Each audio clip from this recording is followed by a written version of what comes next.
Boa tarde, iniciando mais uma live. Hoje tá frio.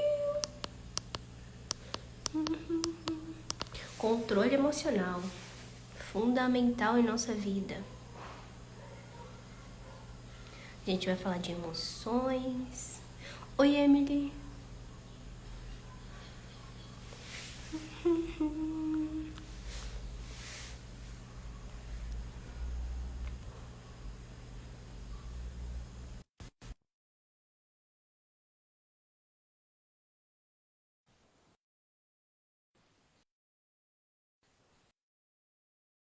Oi, Fê. Como é que tá o clima na cidade de vocês? Aqui tá frio.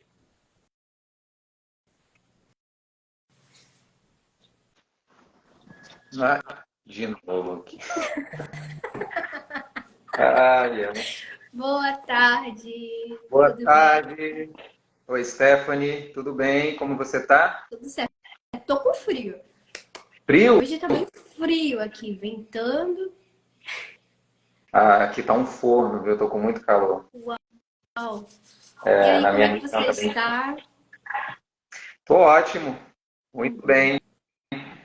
Ansioso aqui para compartilhar mais um pouco da minha jornada, do meu conhecimento. Uhum. Hoje a gente vai falar sobre controle emocional, que é muito importante, né? Eu acho que é a base de tudo. Antes até da gente se aprofundar na espiritualidade, a gente tem que entender sobre as emoções, né? É o básico. Mas o básico complexo também, né? É isso mesmo, você fez, começou já com uma introdução certeira, Stephanie. É um trabalho básico no sentido de fundamental, de Uhum. ser um pilar, mas essa infraestrutura ela é complexa, né? É. Ela é complexa, mas o que torna esse trabalho mais complexo é uma estrutura ainda mais ampla em que nós estamos inseridos, que é da cultura, do conhecimento que paira no coletivo, o conhecimento que permeia lá o começo da vida, os estágios iniciais, desde a concepção da vida, a educação, a parentalidade, a gestação, sabe? Todo aquele processo de desenvolvimento. E então, esses anos, né, iniciais, em que tudo está sendo, toda a infraestrutura está sendo dada, e quando a nossa cultura não é permeada por um sistema de conhecimento que dê um suporte, né, que olha para esses aspectos mais sutis, e olha que é um aspecto psicológico, né, sutil, né, como aspectos da espiritualidade, metafísica, por exemplo. São coisas do nosso dia a dia, né? O emocional, sabe? A forma de lidar com as experiências, de nos relacionar. Interliga tudo, né? Então, torna complexo isso, não só a desinformação, como também as distorções que existem acerca, especificamente, das emoções. Né? Esse é um tema que eu me identifico muito e eu gosto de conversar com o maior prazer, eu compartilho muito com os meus alunos, né, de yoga, Uhum. porque, né, eu tenho aqui alunos praticantes, pessoas que estão sempre, sabe, se medicando, sofrendo dentro de conflito, de desarmonias e sofrendo de depressão, e mais de 90% das vezes é justamente por um conflito de informação interna sobre as emoções. Sabe? Igual a história dentro da estrutura social do homem não chora.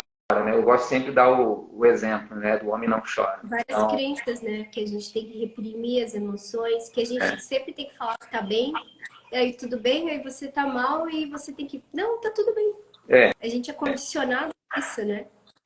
exatamente isso. Então, um estigma da mentalidade ocidental, essa coisa do lado esquerdo do cérebro e em sofrimento do emocional ser olhado como fraqueza, como uma vulnerabilidade, sabe? Uma dimensão, ser visto como uma dimensão excessivamente sensível e acaba sendo negligenciada. E mais, um movimento começou nos anos 90, né, felizmente, principalmente com o Daniel Goleman, né, tem um livro, Inteligência Emocional, isso foi parar no meio corporativo, essa ideia de inteligência emocional fazendo sobreposição ao QI, a ideia de QE sobre QI, de que a inteligência emocional é um aspecto mais fundamental para o sucesso, para o crescimento e desenvolvimento pessoal do que o próprio QI, né? Principalmente em lideranças. Então, esse conhecimento passou a ganhar muito, essa visão começou a ganhar muito estudo, muita bagagem científica, acadêmica, e por isso hoje se fala mais dentro, né, da nossa sociedade sobre esse aspecto, né? Mas, mesmo assim, no dia a dia, nas relações, nas interações, né, de massa mesmo, não é algo que está dentro do paradigma ainda, de olhar para isso, sabe? Nós temos aquela coisa da masculinidade tóxica ainda muito, muito presente, do homem machão, macho alfa, ele não chora, ele não sente, sabe? Ele não demonstra a vulnerabilidade dele, com medo de ser fraco, né? E aparentar vulnerável mesmo. E isso adoece, né? Isso adoece. Por exemplo, o choro, ele descarrega, desafoga o sistema nervoso, regula a pressão sanguínea, é muito importante. Então, isso é um tema muito amplo, né? Inteligência emocional, emoções em si, porque, primeiro que existem muitas extensões com que podemos falar desse tema. Dá para pegar metafísica, dá para falar de fisiologia, dá para falar de infância, parentalidade, sombra. Na verdade, esse tema emocional dentro do viés que eu quero compartilhar aqui, ele vem até com uma continuação da primeira live lá da anterior sobre as sombras, né? Sobre efeitos sombra. Então, não dá para falar de emoções sem falar de sombra, né? Eu já quero pedir licença para começar já pegar uma rota aqui, né, Stephanie, de apresentação desse tema. Então, falando ainda dentro dessa ordem coletiva, né, da mentalidade coletiva. Então, vamos voltar lá nos primeiros anos da nossa vida, né? Bebezinhos, realmente passivos e vulneráveis, totalmente dependentes, né, dos nossos cuidadores, sejam pais, avós. As emoções da mãe também, que além dela passar as emoções da gravidez, o bebê ainda está acoplado junto com o espírito dela, né? Numa hora só. Então, é um nível emocional e espiritual, né? Tudo interligado.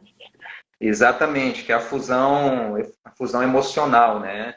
E, na verdade, a gente consegue voltar ainda na concepção, né? Que hoje tem comprovação científica sobre a transmissão da condição, do estado emocional dos pais no momento lá da concepção, né? E como isso é transferido para a criança, né? Para a estrutura física, fisiológica e psicológica da criança, né? Por meio dos neuropeptídeos, né? As moléculas de emoção, isso tudo é transferido.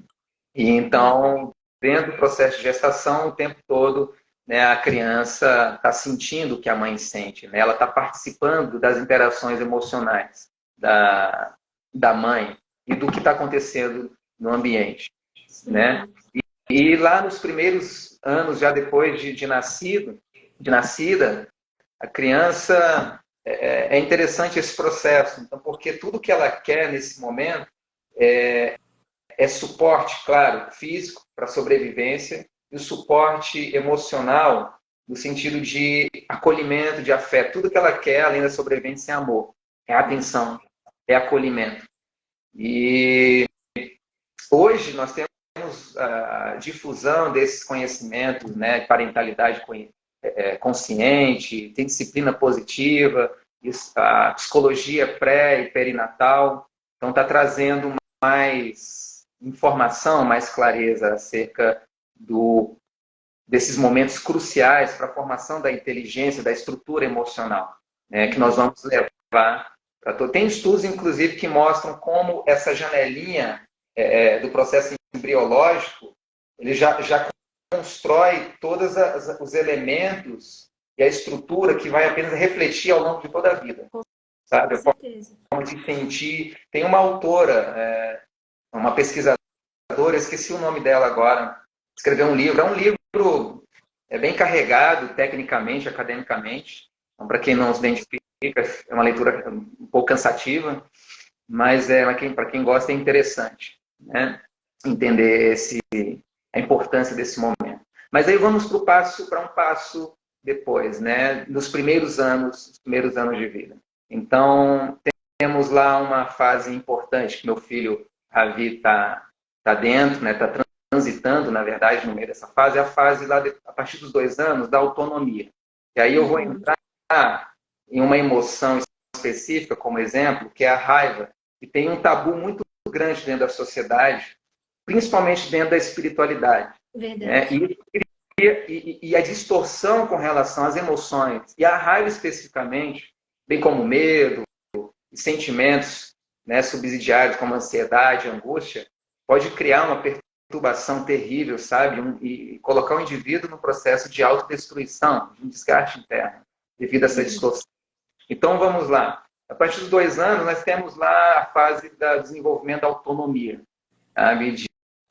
Onde a criança ela começa a ter desenvolver um senso de autonomia. Ela quer, eu observei isso com meu filho, de repente solta a mão, ele quer fazer sozinho, né? Ele vai e quer lidar com alguma experiência por conta própria, ele quer resolver, né? Então tem uma marca muito forte aí já na construção do indivíduo, né? Da individualidade dele, do indivíduo, não individualismo, mas o indivíduo está se construindo nos primeiros 7 anos. Né? Então, a contrariedade e a raiva é muito presente, porque quando ele quer ser autônomo e quer fazer as coisas por conta própria, às vezes com risco até se envolver em situações de perigo, né? E os pais, né, como responsáveis, vão lá e colocam limites, restrições, ele se frustra e fica com raiva dessas restrições, birras, porque ele tem uma natureza ali querendo construir essa independência, essa autonomia, quando está construindo, estruturando o Manipura Chakra, que é autoestima, é poder pessoal, é um empoderamento, que já começa a se formar aí, na verdade no útero, né? Mas aí é um momento crucial onde se registra um forte ímpeto de energia desse chakra. Então, vamos pegar os pais que são super, como é que chama? Super protetores, né? E são muito, além de super protetores, mas medrosos e inseguros, como seres humanos, talvez tenham vindo dessa formação, dessa educação, e tenham carregado para a vida e segue transferindo, né, para os filhos, e super protetores, o tempo todo podando, sabe, o desenvolvimento, a exploração daquela fase, desenvolvimento da autonomia. E a criança ela vai acumulando frustração. E aí o que acontece na frustração? Raiva. A criança expressa raiva. Eu vi isso no meu filho, de raiva, de querer bater, assim como quando está com fome, né? Tem um instinto ali. Quando está com fome e grita, e chora, e escandaliza, ou pode bater, ou quando está com sono, uma necessidade básica. Porque nesse momento da fase de autonomia, esse espírito de liberdade, de construir essa identidade, é uma necessidade também básica, fundamental, mas para a psique, para a estrutura psicológica, assim como se alimentar e dormir. Só acontece no nível mais sutil. Então, acontece a frustração da necessidade, então vem uma raiva instintiva. Então, aí o que acontece, a gente está num ambiente em que, vamos lá, os pais carregam essa insegurança e as sombras lá do passado, da infância, de carência, de inadequação. E agora eles estão ali dentro daquela posição de pai e mãe, as sombras estão ali, o filho está desafiando eles, está com raiva, e aí aquela posição de pai e mãe sendo desafiada, que toca na carência interna, e fala, peraí, mas como pode? Eu estou sendo desafiado, esse é o meu lugar, esse é o meu posto. Então, sobe o autoritarismo, né? Isso além de questão de autoridade, mas de autoritarismo. A criança expressa a raiva dela, porque ela não sabe o que é raiva, ela está expressando uma frustração pela não satisfação de uma necessidade. Aí os pais vão lá e suprimem, que a sombra vem, mas não é percebido que é uma carência, a necessidade de se provar ali dentro como um bom pai, como uma boa mãe. E isso reflete lá na vida adulta também, né? na vida Você do tem dificuldade de seguir a vida, assim, tem medo. Exatamente. E aí isso é um fio, então vai lá, nós suprimos, os pais suprimem a expressão daquele sentimento. E a mesma criança não sabe, ela está descobrindo, é o que ela sente. Porque a natureza, a nossa natureza segue um desenvolvimento, tem estágios de desenvolvimento. Isso é mapeado hoje, né? Biologicamente, fisiologicamente, os chakras entram dentro desse processo, emocionalmente, psicologicamente, para o amadurecimento do ser individual no primeiro setênio, com uma identidade com que ele vai se mover dentro do mundo, com que ele vai explorar o mundo, com uma base de valores, com conhecimento do mundo. Sabe? Então, nos primeiros setênios, no primeiro setênio, nos primeiros 7 anos, inclusive, predomina o Muladhara Chakra em atividade, predominância, que é o aterramento, que é de sentir o mundo, de conhecer o mundo, de experimentar o mundo. Né? Desenvolvimento. Exatamente. Então, vai lá. Então, os pais tiveram a sombra ativada, se sentiram afrontados, sabe? E de repente tocou uma invalidação. Poxa, é inconsciente, é rápido o processo. Lá dentro tem uma vozinha, eu não sou bom pai, não sou boa mãe. E vem a raiva, porque vem a frustração, vem a raiva, e aí aquilo volta para a criança. A expressão da raiva dela é suprimida, não pode. E aí a criança, ela quer ser amada, ela precisa da atenção, do afeto, do acolhimento dos seus cuidadores. Então ela vai ter que reprimir a raiva dela. Porque toda vez que ela expressa a frustração dela por não ter sido atendida uma necessidade, ela não tem a satisfação. Pelo contrário, ela tem mais raiva, ela tem supressão, ela tem briga e invalidação e tem reprovação das pessoas de quem ela quer atenção e quer amor. E nisso ela tem que, naturalmente, por um impulso da natureza, que quer ser amada, ela tem que suprimir a raiva. Ela tem que suprimir a raiva dela. E aquela raiva é ali...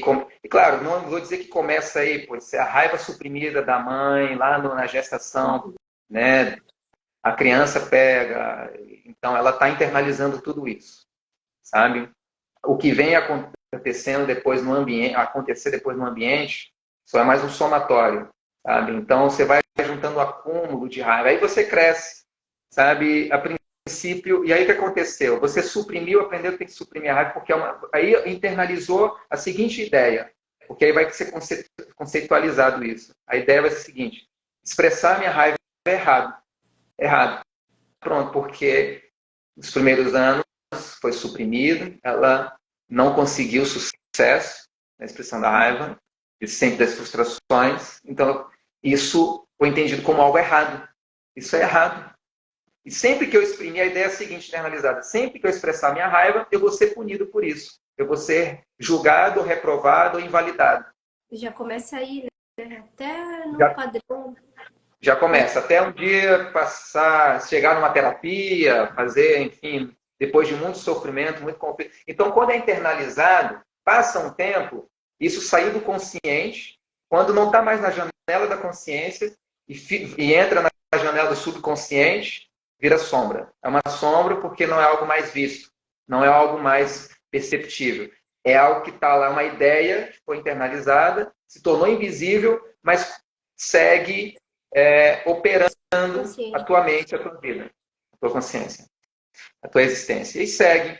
Então, aí, vamos crescendo, desenvolvendo os relacionamentos, vamos lá, né, os relacionamentos amorosos, aquela raiva virou uma sombra. Isso serve para todas as outras emoções, é a culpa. Inclusive, tem um processo interessante com relação à culpa, colocando entre parênteses, que tudo que acontece no ambiente, nos primeiros anos de vida, a criança tende a pegar para ela e se colocar como culpada e responsável por aquilo que está acontecendo. Então, se você, né, o pai e a mãe chega em casa sabe, preocupada, ou de repente raivosa, irritadiça, a criança vê, ela entende que ela fez algo errado. Ela entende que fez algo errado. Entende? Aí é um processo de culpa.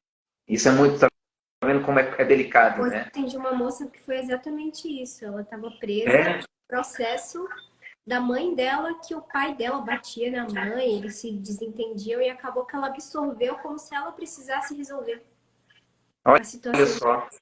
Absorveu Você as vê como é coisas. delicado. Você vê como é delicado, né, Stephanie? A nossa infância, porque a infância é isso, é o holograma. Um holograma, é uma fase embrionária, não só o processo embriológico, mas todos os primeiros anos, é uma fase embrionária da própria vida, é um holograma, digamos assim, onde está ali trazendo, ancorando os karmas e já estruturando a forma como lidar com as experiências da vida. É um aprendizado, né? Tem um psicólogo, Stephen Wolinski, que ele fala que os nossos pais são os nossos primeiros hipnotizadores, né? Então, isso é interessante. Por que a hipnose? É quando coloca a nossa mente no estado de transe, né? Em estado theta, onde são trabalhados lá os registros internos. E esse transe, isso é interessante. Quando acontece uma experiência na infância, o que acontece dentro da mente, do cérebro? Todo aquele cenário é como se fosse feito ali uma gravação, sabe? Uma gravação, uma recordação, entrou lá no sistema límbico e ficou. Ficou. Aí, anos depois, né, tá lá no relacionamento, voltando aqui para o gancho onde eu parei, né, numa situação, você está com o seu companheiro, né, a pessoa está com a companheira, e vem uma situação que a pessoa que está com ela traz um tom de voz ou uma atitude que dá o play naquele quadro cravado lá da infância. Então, o corpo está aqui, ó, na experiência no presente, mas o sistema límbico, isso é interessante, o sistema límbico, ele não diferencia passado, presente e futuro.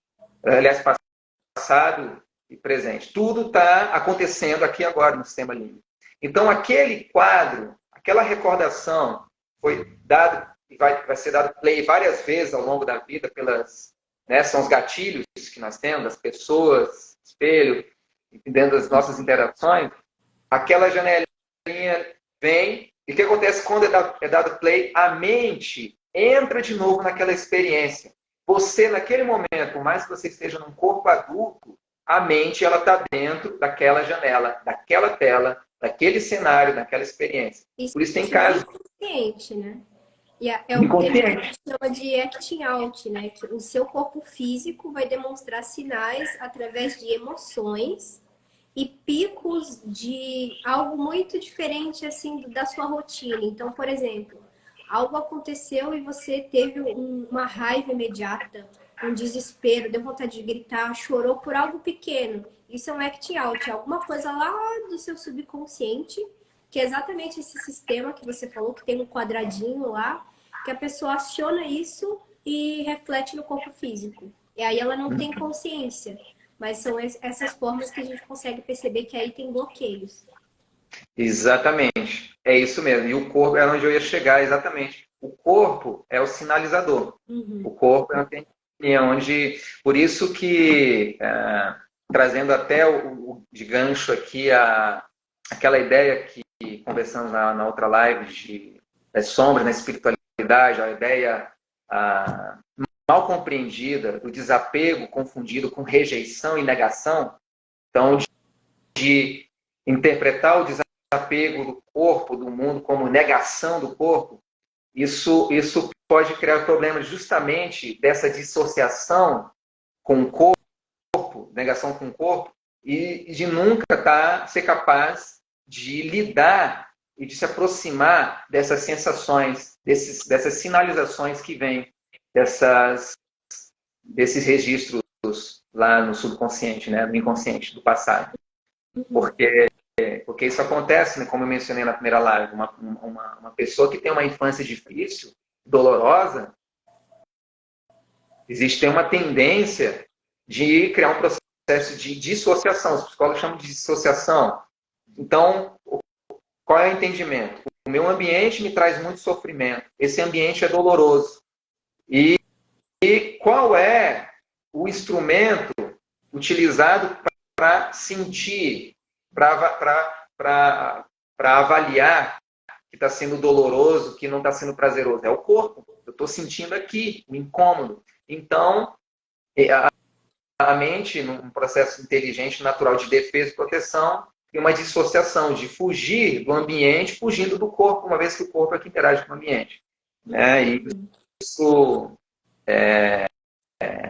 pode criar refúgio, né? Essa atitude de refúgio na mente, mundo da fantasia.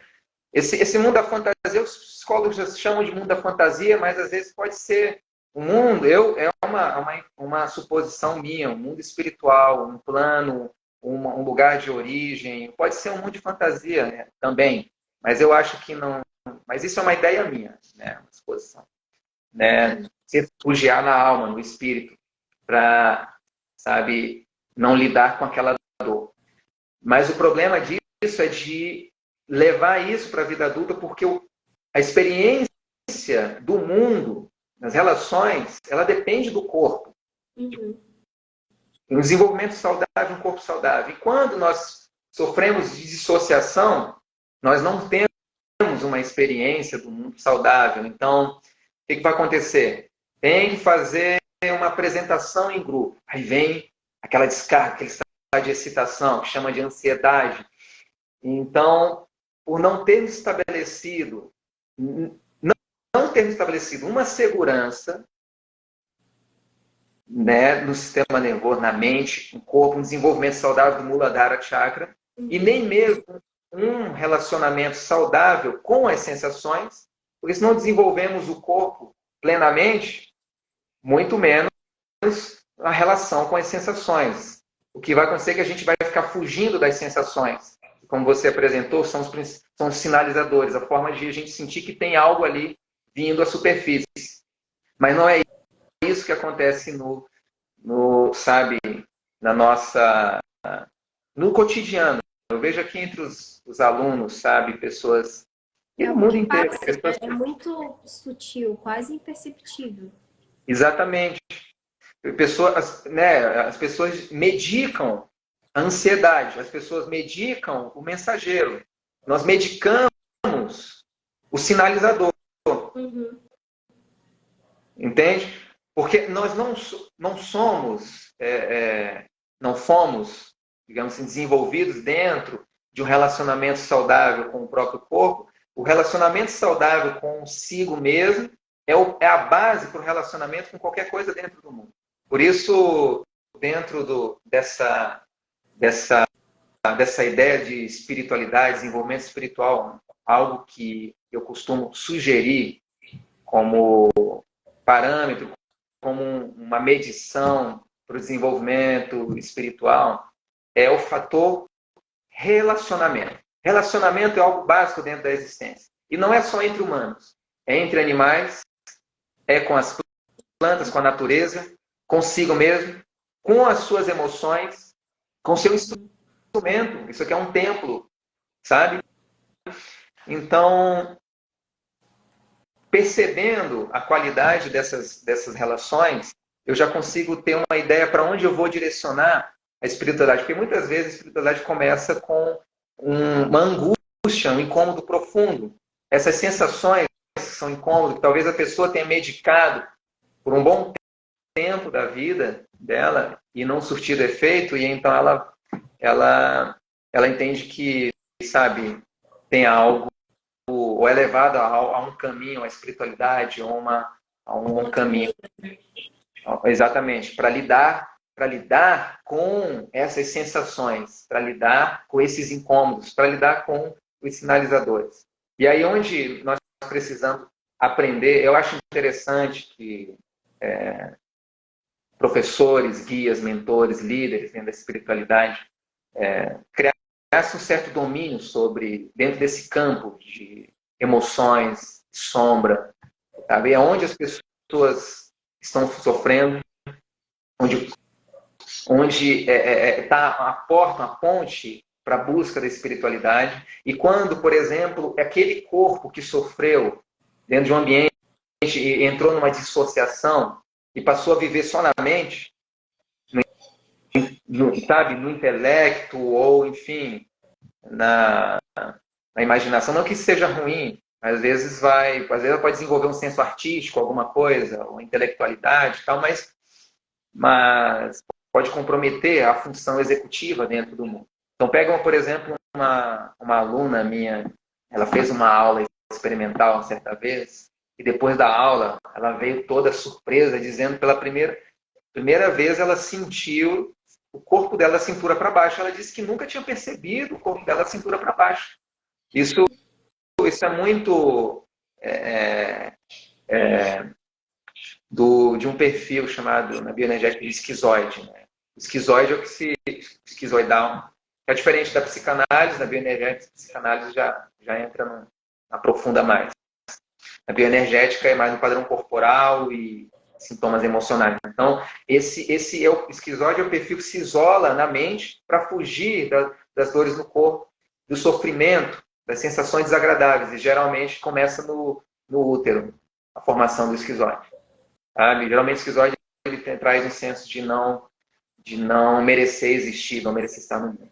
Então fica preso na mente. E esse perfil, olha que interessante, Stephanie, esse perfil ele tem uma tendência a uma conexão mais facilmente com a espiritualidade, porque ele não ancora, ele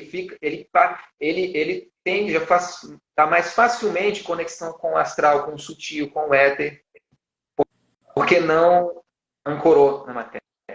Então, quando esse indivíduo dissociado vai lá, sabe, cheio de apreensão, cheio de desarmonia com as próprias emoções, porque não desenvolveu uma inteligência corpórea, digamos assim, ou física, a se relacionar com o corpo, e aí ele entra, por exemplo, num caminho de espiritualidade, pega uma aula que o professor está falando, sabe, como o próprio desapego do corpo, ou de repente falando da raiva, de alguma emoção. Então, esse indivíduo, ele vai permanecer em dissociação, sabe? Isso não vai ajudar ele, auxiliar a lidar com o próprio corpo. Então, é muito delicado. Quando a instrução seria, olha, você tem que olhar para as suas sensações e aprender a acolhê-las. Elas estão trazendo um sofrimento, elas estão trazendo uma dor que você começou a evitar e fugir dela desde dentro do útero, já lá dentro do útero.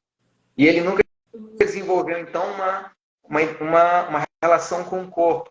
E aí assiste uma aula e traga um conhecimento, interpreta equivocadamente desapego com negação do corpo, então ele permanece, sabe, dissociado e, sabe, às vezes sabotando a sua performance dentro do mundo, suas conquistas, suas realizações.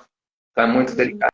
Então a raiva é outro tabu. Se eu na posição de professor ou um líder espiritual, um mentor, um guia, eu chego para um grupo de alunos, de buscadores e falo, seguidores, e digo o seguinte: você deve suprimir a raiva. A raiva é algo ruim, é negativo, ela te consome e ela destrói a tua espiritualidade. Isso promove um estrago enorme. Um estrago enorme. Sabe por quê? Porque basta essa frase, basta essa ideia. Então, é o perigo do conceito, da ideia que nós carregamos, como eu falei lá no começo. Nós carregamos sobre alguma coisa. Nós poderíamos estar falando de técnicas, da neurofisiologia, das emoções, mas eu gosto de compartilhar essa questão da ideia, dos conceitos que nós carregamos, que às vezes são distorcidos. Então, eu digo para alguém, olha, você tem que suprimir a sua raiva. E aí a pessoa, porque isso atrapalha a tua espiritualidade, e ela passa a suprimir a raiva dela. É como eu falei na outra live, ela vai implodindo. Ela suprime. Panela de pressão. É inflamação, alergia, problema de pele, tudo quanto é coisa.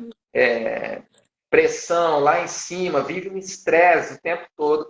Eu lembro de uma amiga, muitos anos atrás, um dia ela estava começando assim, a meditação, a espiritualidade dela, e ela tinha um temperamento muito complicado, um gêniozinho delicado, sabe? Para se lidar. Então, um dia depois de entrar nesse caminho, ela chega, né, foi tomar um lanche, ela foi contar o caminho novo, a trajetória nova, ela estava lá toda de roupa branca, uma barba, um semblante pacífico, bem diferente de como eu tinha conhecido antes, e falando com uma voz diferente. Parecia até que ela estava ali, sabe, na posição de uma mentora espiritual minha. Ele conversando e tal.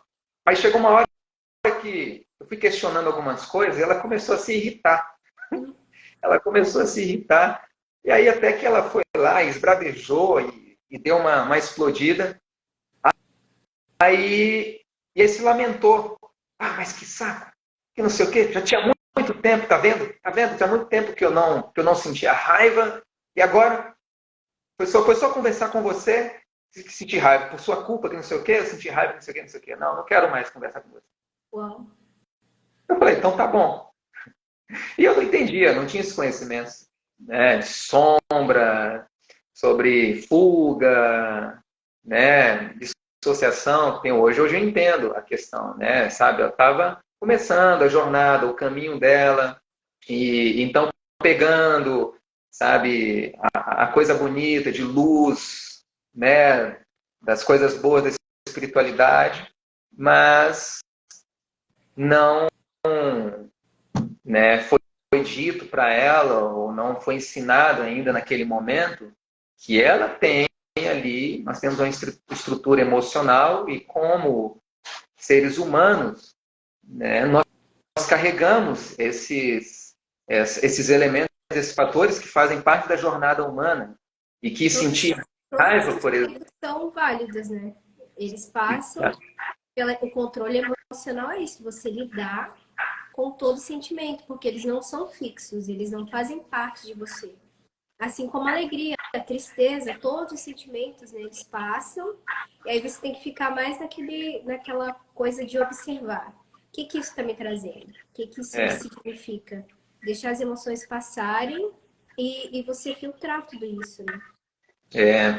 Isso mesmo, tá? Porque na natureza fundamental deles, eles têm uma neutralidade, sabe? E depende da história que cada um vinculou, que a mente de cada um vinculou a isso, sabe?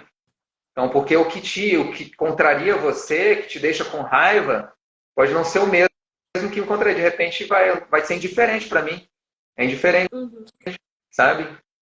Então, tem uma história pessoal disso, a bagagem, a interpretação, a voz, a ideia que foi, a forma como foi conceitualizada isso dentro da mente, né? Então, além da observação das sensações, como você colocou, né, os sinalizadores no corpo de que tem algo errado, porque aí até emendar, porque se eu, né, me prendo à ideia de que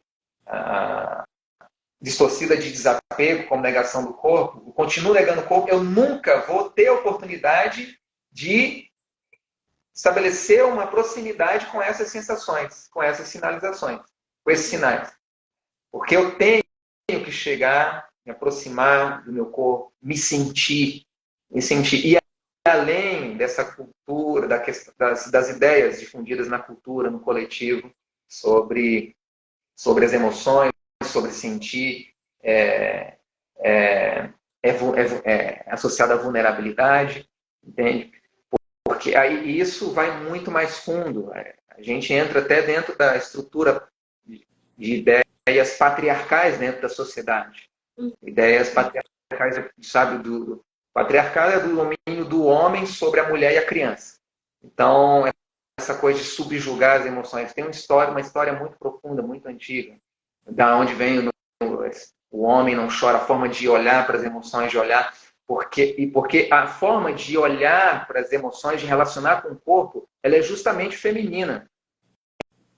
É yin, que é totalmente diferente dessa atitude do legado patriarcal, sabe? Que é o legado, a essência do patriarcado é de preparar pessoas em conflito interno são as melhores para irem para a guerra. Estarem em estresse, medo e para serem dominadas, inclusive. Porque o neocórtex não funciona num organismo, não funciona bem, ou fica neutralizado num organismo estressado, desequilibrado emocionalmente, ou com emoções suprimidas, em raiva constante. Fica lá o cérebro de lagarto, né, como eu gosto de chamar, o reptiliano, em atividade, um modo de sobrevivência, em alerta constante. O sistema da Matrix, né? É o sistema da Matrix. Uma conduta de crenças da sociedade mesmo. E aí eles fazem uma armadilha, já tem um puta sistema de Matrix que manipula tudo, daí eles fazem esse sistema de crença desde que você nasce para ter certeza absoluta que você não vai sair disso. Que mesmo que você saiba da Matrix, você tem a sua própria Matrix dentro para conseguir conciliar tudo isso. Exatamente. E basta uma ideia, uma informação. A emoção é ruim, raiva é ruim. Aí você nega, aí você suprime. E aí você se torna um fantoche dentro da sociedade.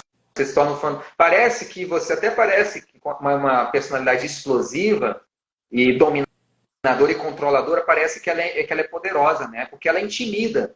Mas, na verdade, ela é extremamente vulnerável. E, na verdade, mais verdade ainda, é que é uma pessoa extremamente carente e vulnerável. Então, uma pessoa como essa, sabe, perfil controlador, explosivo, ela assume um cargo de poder, por exemplo. Então, o que acontece? Aquela criança está lá dentro ainda querendo ser amada. Ela quer atenção. E lá dentro dela, lá um dia no passado, na infância, para se proteger, ela utilizou, algumas pessoas se tornam passivas, algumas pessoas, elas criam uma couraça. Agora, é o seguinte, eu vou dominar as pessoas que me dominem. Então, a raiva se torna uma proteção. A raiva é uma proteção, é a defesa dela para se proteger, porque foi um mecanismo criado para se proteger daquele ambiente dela. Sabe? Então, quer saber? Eu vou negar as minhas emoções. Eu não vou demonstrar mais. Porque todas as vezes que eu demonstro afeto e amor, eu sou retaliado, eu sou punido, não tenho um retorno. Eu sou invalidado de alguma forma. Então, o corpo, a mente, a fisiologia vai construindo uma defesa, uma proteção. Para algumas pessoas, a raiva, o controle, a imposição é uma defesa. É a proteção da vulnerabilidade. Então, eu vou trazer uma aparência de uma pessoa que é autossuficiente. E é aquela pessoa que vai dar conta de tudo sozinha no mundo. A pessoa que tende a se tornar workaholic. Que dá conta. No fundo, ela está lá, aquela criança. É uma criança tentando, sabe, provar algo para si mesmo, tentando atenção, obter amor. E esse perfil, dentro do meio corporativo, predomina, intimida.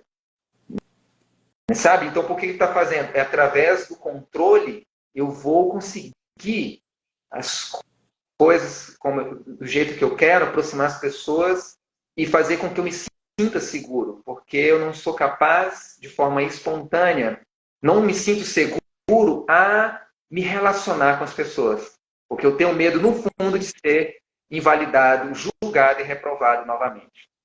Uma das outras características assim do controle emocional é que você consegue observar com a atitude do outro aquilo, o problema, o bloqueio, isso diz mais sobre ele do que alguma situação que acontece com você. Por exemplo, você está andando na rua, se esbarra com alguém, ou sei lá, acontece alguma coisa e a pessoa te xinga, ou se explode para cima de você, ou faz qualquer atitude diferente do que você espera, de forma gentil, enfim. Isso diz muito mais sobre ela do que o acontecimento em si, né? Então, se você observar, você consegue, como você descreveu, que a pessoa tinha esse problema na infância, dessa casca, né, dura, que na verdade ela só precisava de amor. Se você notar bem as atitudes, você consegue pegar esse lado da empatia também, do emocional, né? De entender o lado da pessoa, por que ela está se expressando dessa forma. E aí você não precisa se igualar igual ela, se expressar da mesma forma, né? Aí você consegue medir os seus sentimentos para agir da melhor forma, mais racional possível. Perfeito, é isso mesmo, Stephanie. Relacionamento, por isso que eu estava falando lá atrás, né? Se for para dar uma sugestão, né, sobre por onde começar a busca espiritual, olhar para os relacionamentos, sabe? Olhar para a forma como está se relacionando, onde não. A gente tem uma tendência a se suprimir, a fugir, a evitar um diálogo difícil, né? E se esconder de alguma forma. Olha onde tem uma apreensão, olha onde tem um conflito. E, além disso, os relacionamentos são um meio extremamente poderoso para medir a evolução e o crescimento, sabe?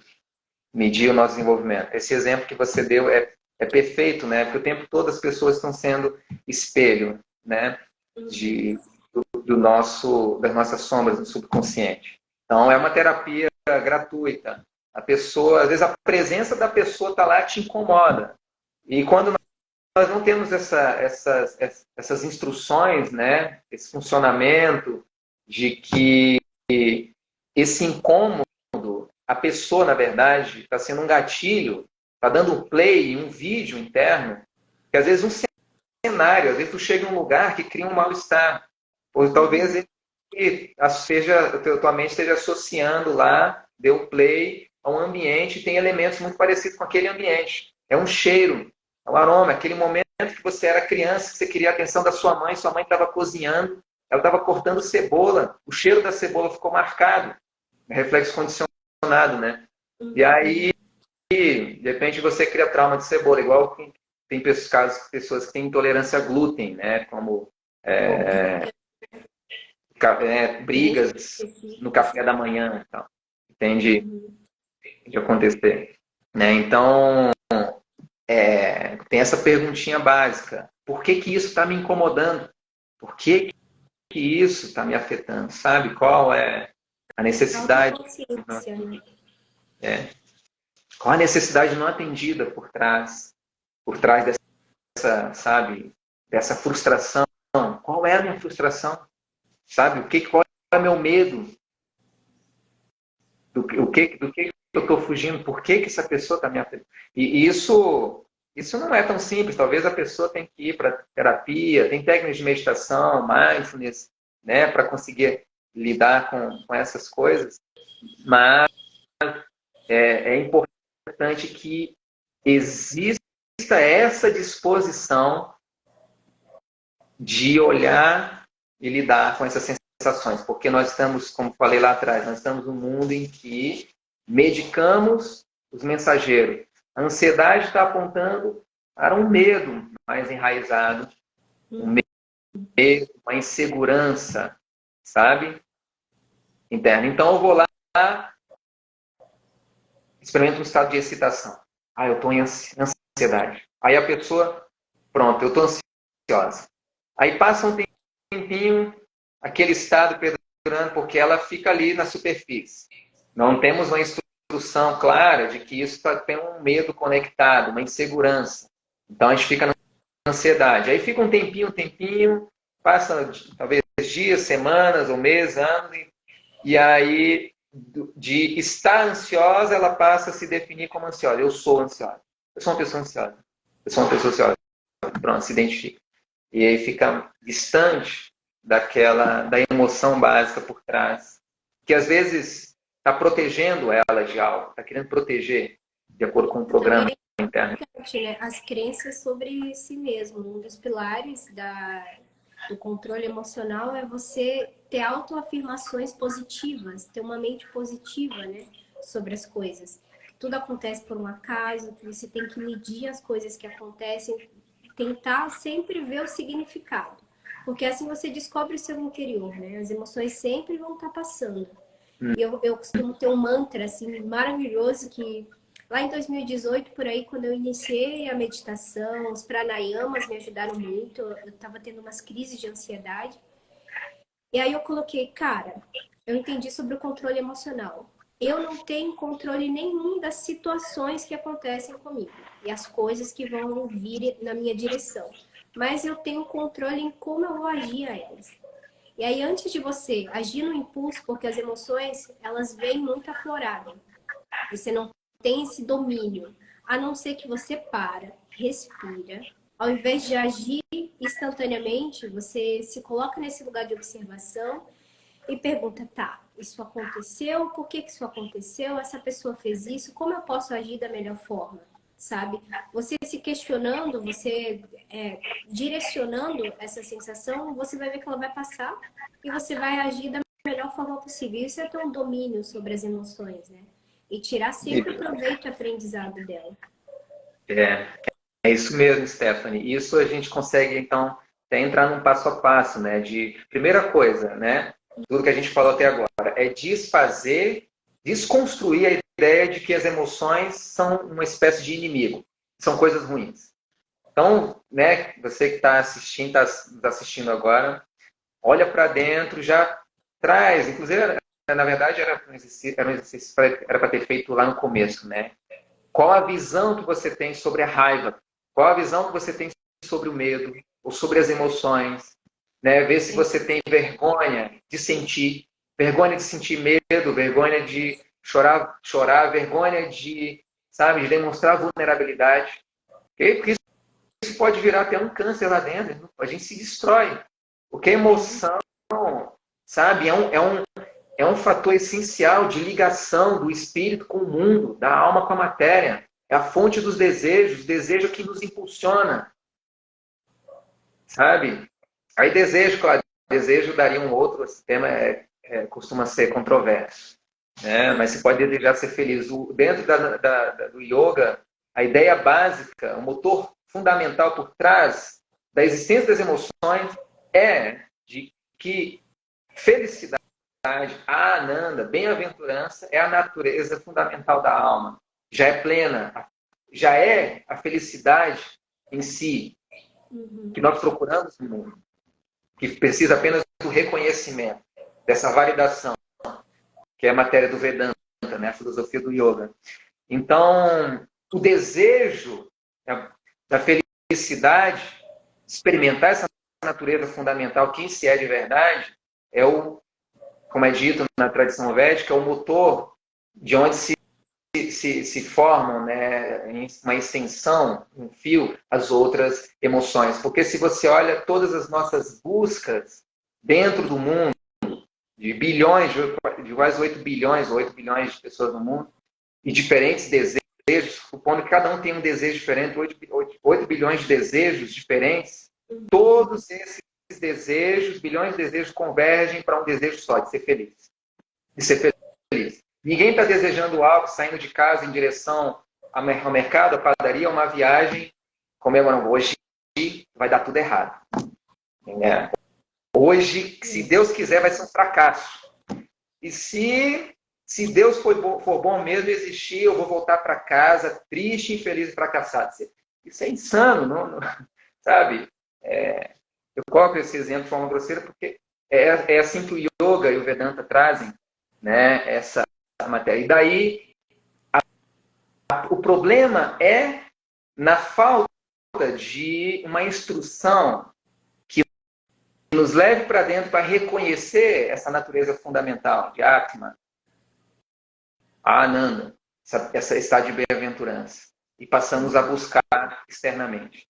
Então, quando eu estou buscando, está eu estou deixando implícita uma ideia de uma carência, de que eu sou um ser carente, eu sou uma pessoa vazia e preciso buscar minha felicidade lá fora. E dessa busca, e cada um tem o seu desejo, de acordo com seus karmas, né? Enfim. E das frustrações e desejos, e vem o medo de não atingir, de realizar o desejo, ou o medo na busca da realização do desejo, do que Ou só pode vai dar errado. ficar feliz depois que alcançar tal coisa. Exato. O medo e aí segue, né? O medo na busca, o medo de não conseguir ser feliz com aquela aquisição, e quando adquire, tem o medo de perder, e tem que sustentar, enfim, se não acontece, se frustra o desejo, isso traz raiva, essa raiva vai, enfim, afetando, como é dito na psicologia do yoga, nossa memória, nos distanciando da lembrança de quem nós somos. Porque começou, no que o yoga coloca, a fonte do sofrimento, a vidya é ignorância. A ignorância não é tipo, você não conhece isso, não conhece aquilo. É ignorância de si mesmo, de quem você é. Mas não é de saber teoricamente.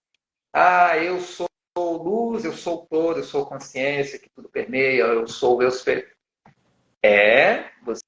Nós temos um corpo, de nós conseguirmos ter convicção e viver isso, viver esse estado. E não precisa negar o mundo, não precisa negar o corpo. Não precisa negar o corpo. Eu continuo, vira uma espécie de... Eu fico mais objetivo funcional. Eu busco dinheiro porque eu preciso sobreviver, eu quero realizar alguns sonhos, eu quero comprar uma casa, um sítio, construir um projeto, uma instituição para ajudar outras pessoas. Mas, agora, com o entendimento e a ideia desvinculada de que essa é a minha fonte de felicidade. Não, felicidade. E até o livro, O Jeito Harvard de Ser Feliz, está explícito lá. A felicidade é um meio para o sucesso, e não o oposto. O que você busca, sua natureza. Então, daí, na psicologia do yoga, a psicologia védica, é colocada esse desejo intrínseco da felicidade, que é o retorno à natureza original, que vai dando origem às emoções. Que a psicologia considera a emoção básica, né, o medo como emoção básica por trás das outras. O medo é insegurança. O medo, insegurança, é Muladhara Chakra. Muladhara é desequilíbrio, né? Que é o extremo ali, o extremo dentro da ordem dos principais, o extremo oposto desse lugar aqui, que é a fonte da segurança, que é onde reside o reconhecimento de quem eu já sou, né? Então, nessa busca de autoconhecimento, buscando, eu ia falar outra coisa. A busca por ser feliz, ela em si já é um conceito errado.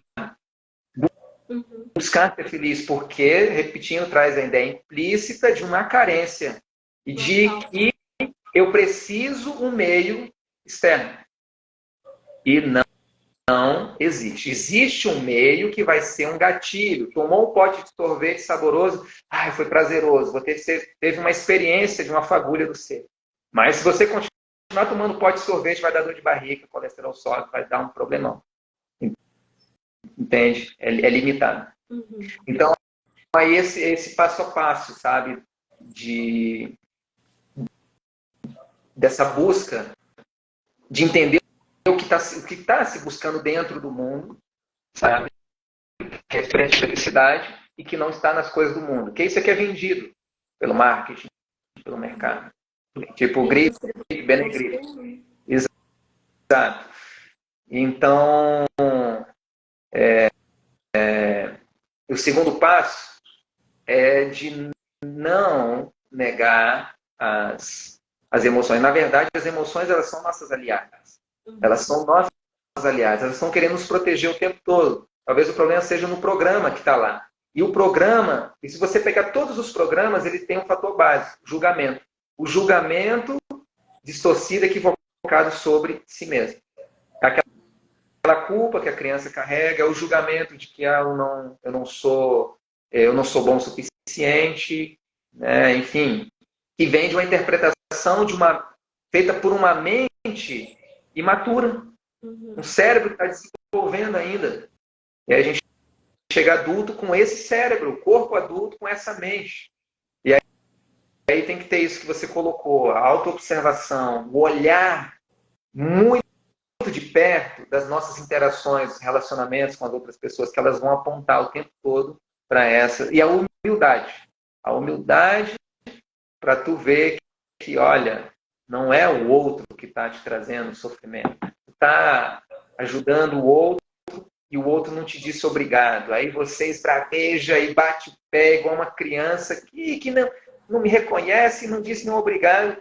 Esse não obrigado deveria revelar apenas, de repente, a pessoa seja mal educada, outra vez nem tenha percebido, ou desatenta, ou distraída, coisa assim. Apenas isso. É o problema dela. Mas isso me afetou. Isso é um problema meu. Isso é um problema meu. Então, por isso que lá onde eu parei, né, dessa volta, você vê que eu faço isso, eu dou umas voltas cósmicas, e né, dessa ideia de terapia gratuita, né, você vê como o outro está te fazendo sentir, como o incômodo que a experiência está criando dentro de você, e aí você isola, ok, tem algum auto-julgamento aqui dentro, tem alguma necessidade não atendida adequadamente aqui dentro, ou tem uma insegurança aqui dentro, tem um medo aqui dentro, tem uma frustração aqui dentro. Sabe? E aí começa. Talvez você vá passar um ano no processo, talvez vá fazer regressões, né? Regressões, autoajuda, desenvolvimento pessoal, curso, treinamento, meditação. Mas o fato é que uma vez, vamos lá, visto que emoções não são inimigos, não são ruins, elas apontam, elas protegem, elas defendem. E as sensações, os sentimentos são sinalizadores no corpo de algo que carregamos lá dentro. E aí vem o outro passo de criar disposição para encarar e começar a tirar o julgamento, reduzir o julgamento. Porque quando você o passo importante da inteligência emocional é você reduzir julgamento, inclusive para criar empatia. Porque a primeira pessoa julgada foi você. Quando você segue julgando, essa pessoa, tem gente sim que julga o jeito do outro falar. Verdade. O jeito, o tom de voz. É criança, é um monte de criança que está lá dentro reclamando. Então, reduzindo o julgamento, fazendo as pazes com criando uma relação, digamos, harmoniosa com o ato de julgar, reduzindo o julgamento em si, você começa a estabelecer uma relação mais saudável com os próprios julgadores internos. Porque o julgamento que recebemos, o julgamento que é transferido depois, o julgamento que fazemos a uma pessoa é um julgamento que está espelhando os primeiros julgamentos, porque eu fui o primeiro julgado. E aquilo ficou na sombra. Quando algo vai para a sombra, ele só é visto através da projeção, da transferência. Ele é terceirizado. Quando eu tenho um monte de raiva guardada dentro de mim, eu começo a ver, sabe, raiva. O mundo é muito raivoso, as pessoas são raivosas, que absurdo. Eu não suporto pessoas raivosas. Você está falando aí da sua relação com a raiva.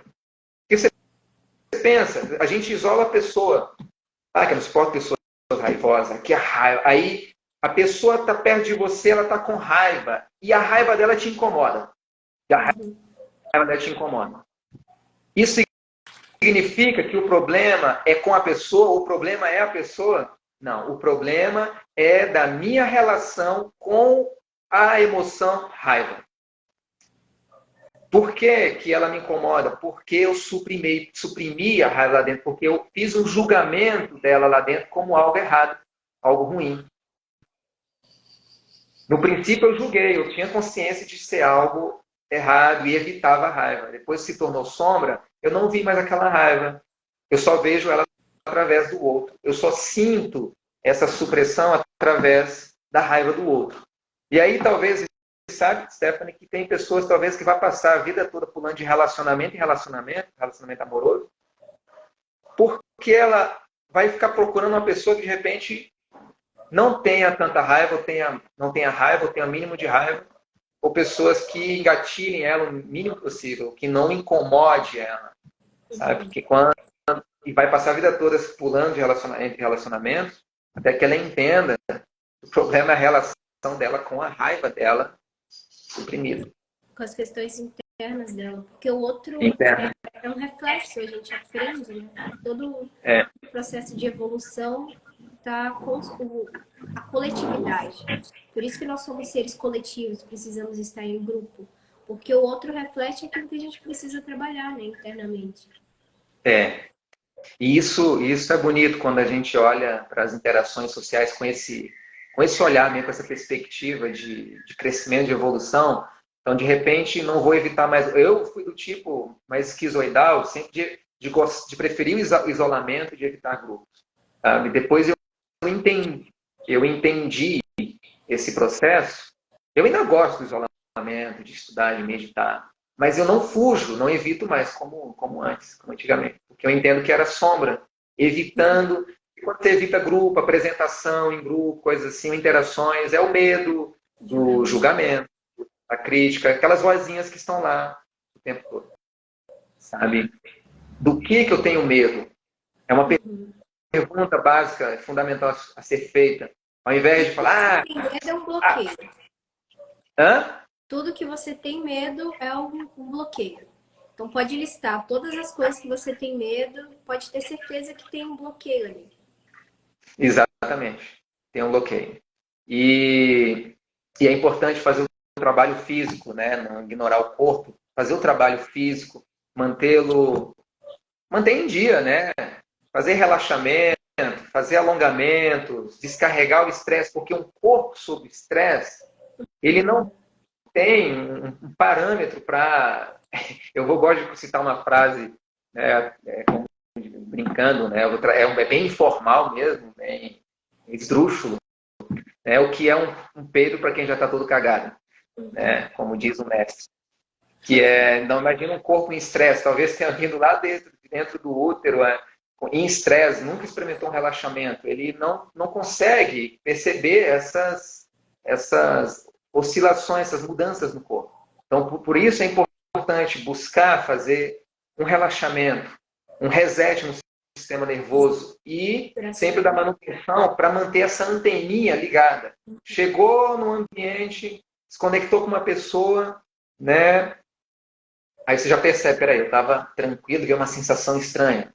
Uma sensação estranha em um corpo que já está estressado, cheio de sensação estranha, ele não vai saber identificar. E na verdade, ele se identifica com aquilo. Eu sou estressado, eu sou uma pessoa explosiva. Né? Virou uma identidade. Né? Então, é importante esse reset do corpo, o trabalho, o yoga, né? Uma caminhada na natureza, colocar um som relaxante, fazer uns alongamentos. Ou depois de uma corrida, libera serotonina, sua, transpira e elimina toxinas. E deitar e fazer um relaxamento, uma meditação. Isso é muito importante, principalmente nos tempos de hoje. A gente fala aqui, né, sobre isso, né, Stephanie, que é natural para a gente, de certa forma, esse conhecimento, a gente está familiarizado, mas as pessoas, aí no cotidiano, elas sofrem muito. Eu vejo entre os alunos, praticantes de yoga, as pessoas sofrem. Então, sentiu ansiedade, está pensando no remédio. Não vem a ideia de que, poxa, está apontando para um medo, para uma insegurança. E às vezes nem também precisa cavar. Sabe qual é esse medo? Pode vir de outras vidas. Nem precisa entender necessariamente. É você fazer as pazes de, olha, isso aqui é uma sensação, não chama de ansiedade. A ansiedade já tem um estigma dentro né, na mente, já puxa um monte chama de um estado de excitação. Então, você vai apresentar, antes dessa live aqui, eu senti uma sensação aqui no manípula, que eu chamaria de ansiedade, mas eu chamo de um estado de excitação. Antes de toda a aula de yoga, anos, antes de toda a aula, eu sinto isso que chama de ansiedade. Uhum. Mas, porque talvez seja o subconsciente lá, trazendo alguma... será que... Porque nós temos necessidades básicas, necessidade de significado, necessidade de pertencimento, de um reconhecimento, de ser amado. Então é natural que venha, você vai se apresentar como aqui, nós estamos apresentando, que venha um friozinho e olha, poxa, será que vai dar certo? A gente tem uma apreensãozinha, porque nós queremos que dê certo. Nós queremos que dê certo. Entende? E se as pessoas vão gostar e tal, tudo bem. Mas nós podemos trazer um conhecimento que eu trago, olha, vai dar tudo certo, eu já entendo que quando eu estou lá, me sintonizo, as coisas vão fluindo, é natural, um suporte. É um padrão positivo também. Exatamente. Aí a fé ajuda, entendeu? O suporte. Eu entendo já que quando eu vou dar aula de yoga, ver minha intuição aflora, as coisas dão certo, deixa as coisas fluem, as coisas simplesmente fluem. Então, conectar o cérebro com um suporte, uma ideia que dê suporte, que neutralize a insegurança, vai fazer com que ele dê de forma diferente com aquele estresse, aquela ansiedade. Então, esse é um outro fator. Para pessoas que experimentam, tendo medo como uma emoção básica, até por trás da raiva, angústia, ansiedade, de meditar mais nos seus recursos internos, na autovalidação. Porque nós somos carregados de autojulgamentos, que é o que traz tanta desarmonia e estresse emocional. Os julgamentos pulsando lá e sabotando. Então, é trazer mais autovalidação. Então, você sabe, Stephanie, que quando eu atendia com astrologia, Ayurveda, meus trabalhos terapêuticos, eu sempre gostei de fazer um exercício da pessoa listar lá 5 qualidades dela, 5 forças pessoais. Em todas as vezes eu percebi dificuldade. Porque o cérebro está carregada. Defeito. Agora, defeito. Então, porque a mente está carregada disso, de altos julgamentos, sabe, de invalidação, o que cria toda essa desordem emocional. O motor básico aí é o julgamento, o auto-julgamento.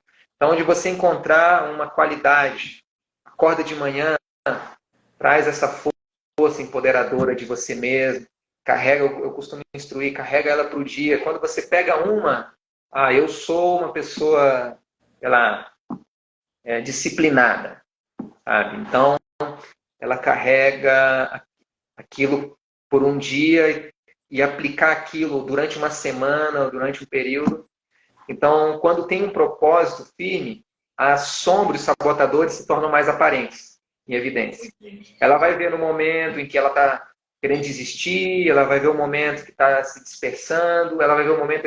Então é interessante o propósito. O propósito, o objetivo, metas, seja um propósito de vida ou propósitos menores de desenvolver um aspecto da personalidade, ele se torna o principal parâmetro para identificar os sabotadores, as vozinhas, os julgamentos internos. Porque aí você vem, aquela crítica que você recebeu, que te invalidou, ela se torna a sua voz. Você vai lá e se critica, eu acho que não vai dar certo isso. Sabe? Eu te invalido. Auto-sabota. Exatamente. Teve um processo ali na época de 2018, né? Como eu tinha comentado, que eu comecei a entender mais sobre controle emocional, que a raiva e o estresse e a ansiedade dominavam, assim, no corpo, de dar tremores, de ter doenças físicas. E aí eu entendi que no processo da ansiedade, a respiração e os pranayamas são os melhores amigos. E aí eu descobri uma respiração que me ajudou muito quando me dava as crises, que era aquela 3-3-6, que eu puxava o ar em 3, segurava em 3 segundos e soltava em 6. Eu fazia isso até os batimentos desacelerarem, as ondas cerebrais abaixarem. E aí eu comecei a trazer a minha consciência para o externo, porque o processo de ansiedade ele é muito interno. Você entra dentro e começa a pensar no futuro e dá aquela crise de ansiedade, né? Que é terrível. É terrível e tem pessoas até que vão para o hospital, né? Passam mal, a pressão sobe, enfim. E aí você faz esse processo de respiração, de se conectar com o externo. Aí você começa a reparar o ambiente, sabe? As pessoas, os sons. E assim você consegue vir, voltar e se estabelecer. Isso me ajudou muito nesse ancoramento, sabe? Esse caminho de volta. Para conseguir controlar, porque a ansiedade todo mundo, eu acho que o sentimento é um pouco confuso, né? Nós estamos numa sociedade que a todo momento a gente tende a pensar no futuro, em coisas futuras, o que a gente vai fazer daqui a pouco, tudo muito cronometrado. Então isso é muito instalado para que a gente sinta isso, né? Esse incômodo, essa falta de ar que dá aqui no plexo solar e cardíaco, né? Então isso, a gente está condicionado a isso. Então é como você vai lidar com isso. E a respiração, acho que é a maior dica que a gente pode dar aos pranayamas. E Com depois certeza. pode até trazer mais vídeos, né, falando sobre os pranayamas também, que eu acho que vai ajudar bastante. E a outra coisa também foi eu entender que essas crenças positivas que a gente estava falando, de me apegar sempre ao lado positivo. Então eu acordava estressada. Eu ia fazendo Ho'oponopono dentro do ônibus, puta da vida. Já pensando, eu nem queria trabalhar. Aí eu fazia o Ho'oponopono só por fazer. Daí eu fui fazendo isso durante 1 ano, sabe? A disciplina, assim, eu quero e eu preciso enxergar o lado bom da vida. Eu não posso ficar dessa forma só me estressando. Eu era muito estressada. Qualquer coisinha eu já explodia. E aí eu fui controlando, eu fui percebendo a raiva vindo e como eu tirava ela, sabe? E tudo que a raiva também estava me trazendo. As minhas incomodações com o alheio, com as pessoas. E aí eu fui vendo o reflexo em mim. E foi um processo de autoconhecimento, assim, durante 1 ano. Até que foi chegando ali nos 6, 7 meses, eu já estava gostando de fazer respiração. Já fazia meditação todos os dias. Já estava bem mais centrada, bem mais firme. Então, isso foi uma jornada muito interessante que eu acho que é válido para todo mundo, sabe? Voltar para esse processo de respiração, de entender as emoções, que assim é uma janela para que outras coisas do autoconhecimento também venham, né? Exatamente. Fica a dica aí, né, Stephanie? Tudo que você fez aí na sua jornada pessoal, né? Meditação, respiração. E respiração é algo que não pode ficar de fora, né, desse nosso papo, porque a respiração é que faz o intermédio entre o corpo e a mente. Especialmente subconsciente, porque a respiração é um dos únicos processos que tem função voluntária e função involuntária, autônoma também. E nós fazemos conscientemente e é um processo inconsciente, regulado pelo sistema nervoso autônomo.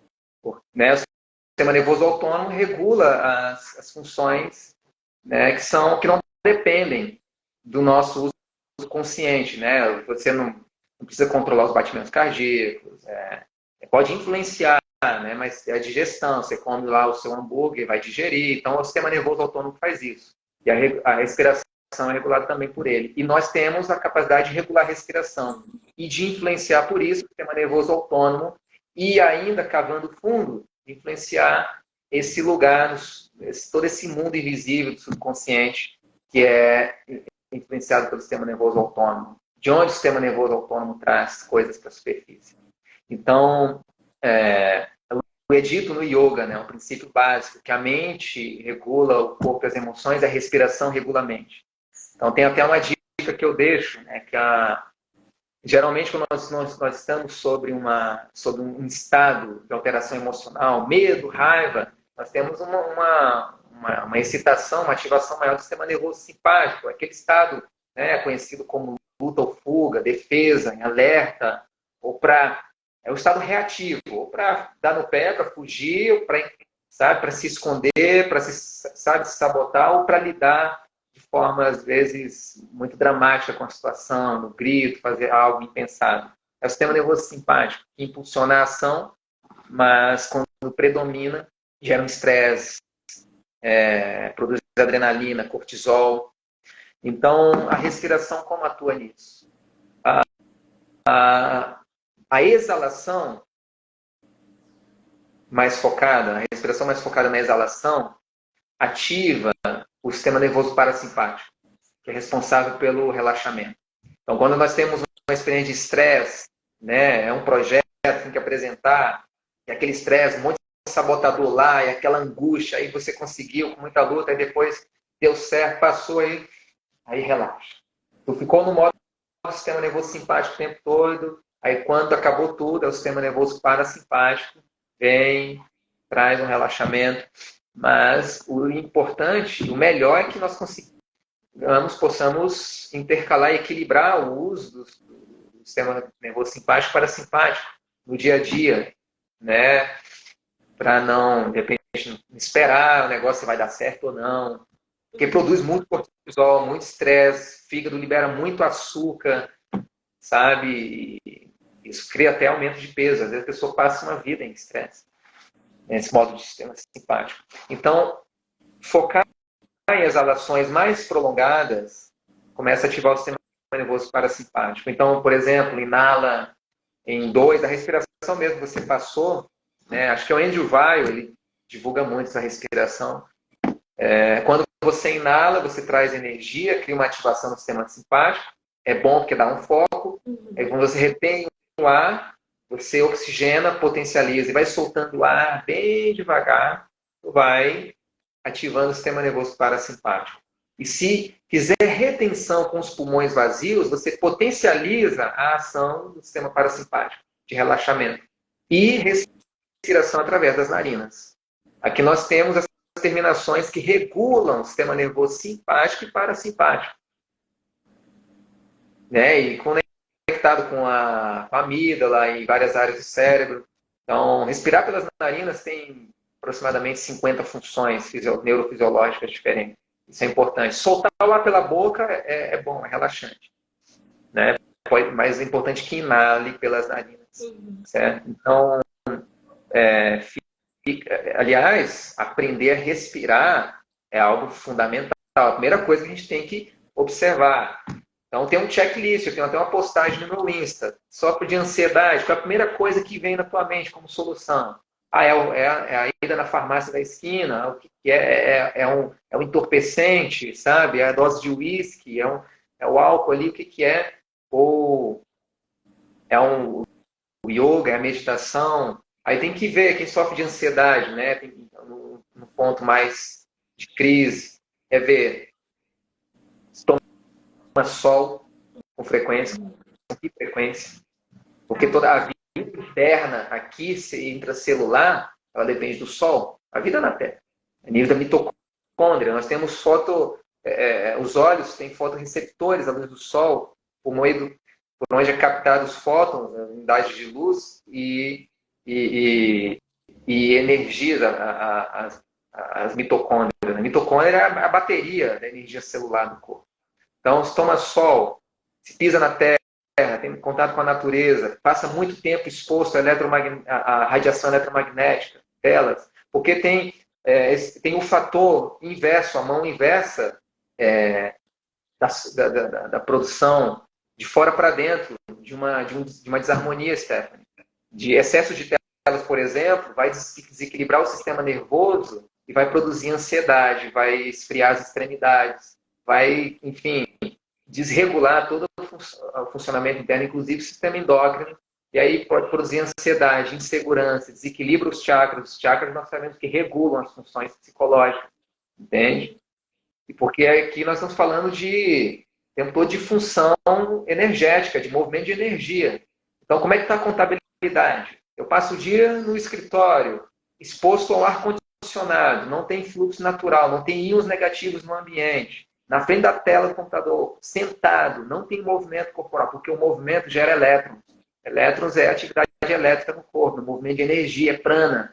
Pisar de pés cálcio na Terra, é troca de elétrons. A Terra é uma grande fonte de elétrons que é absorvido pelo corpo. Não toma banho de sol, sabe?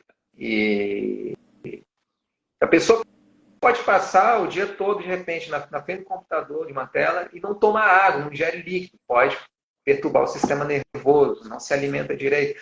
Então, ansiedade, por exemplo, quando se fala ansiedade, medo, existem vários fatores. Mas a Ayurveda entra nesses aspectos, vê como é que está a dieta, aí vê, sabe, como é que está o estilo de vida, como é que está a rotina, está se expondo demais à tela, sabe, a contabilidade, está saindo mais energia do que está entrando, qual é a qualidade do teu ambiente, sabe?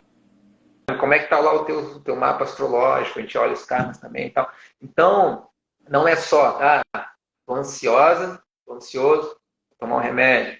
Às vezes, a respiração pode não resolver. Às vezes ela vai dar uma manutenção ali, vai te ajudar, sabe, a não surtar. Ou, de repente, a meditação. Talvez nem consiga meditar. Uhum. Então, é o que eu quero colocar aqui, ter uma visão global, sabe? O estilo de vida.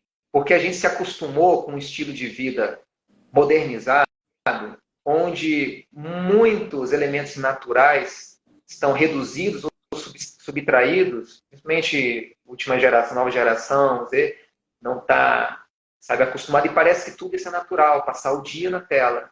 Porque não é como tá com a natureza que tem troca de energia. Na tela não tem troca de energia, só a gente que perde o tempo todo pro eletrônico. E vai desequilibrando, dando curto-circuito no sistema nervoso. E a fáscia, tecidos conectivos. E então existe esse fator também do corpo, do grosseiro para o sutil. O desequilíbrio, desse desequilíbrio corpóreo, energético, e acabar trazendo desarmonias. Porque vai desequilibrar o sistema endócrino, né? Vai deixar de produzir determinados neurotransmissores, determinados hormônios, sabe? Então, vai produzir ansiedade, medo, irritabilidade, porque tem estresse acumulado e o organismo não encontra vazão e não tem energia, porque come mal, não toma banho, não toma sol, um pouco. Inclusive, essa coisa de sol, a gente fala, parece tão, né? Você vê como a gente está vivendo hoje, né? Parece tão banal, né? Quando é simples assim, mas não é. É considerado, vendo a matéria, um estudo aí gringo, considerado um caso de preocupação pública mesmo, saúde pública, a falta de exposição ao sol. Os nossos antepassados, aborígenes e indígenas, sociedades antigas, você vê que sempre tiveram uma reverência ao sol, os hindus têm muito ao sol, essa conexão, né, não somente física e fisiológica, mas também espiritual até, porque o sol ele representa, inclusive, a consciência, né? E ele energiza o espírito, energiza a mente, o corpo. Então, quando a gente olha para as emoções, né, é interessante olhar o quadro todo, fazer um checklist, sabe? Também é interessante, aí você olha lá, o checklist é tanta coisa, a pessoa fica mais ansiosa, né? Não, tem que fazer tudo isso. Né? Uma coisinha de cada vez. Né? Vai aos pouquinhos, né? Degrauzinho. Todo dia fazendo uma coisa, pesquisando também. Eu aprendi muito com o Google. Tudo que eu tinha dúvida, o que acontece com uma pessoa, não sei o que, eu botava lá. E aí tinha um monte de artigos, eu lia bastante. Isso me ajudou muito a desenvolver. Depois de uns 2, 3 anos que eu fui estudar psicoterapia, que aí tudo encaixou mesmo, né? Mas eu caí como ferramenta também, né? Hoje em dia a gente tem essa fonte que é pouco utilizada. A gente perde muito tempo no Instagram, vendo coisa que não precisa, e a gente pode estar buscando por conhecimento. Por trabalhar assim mesmo.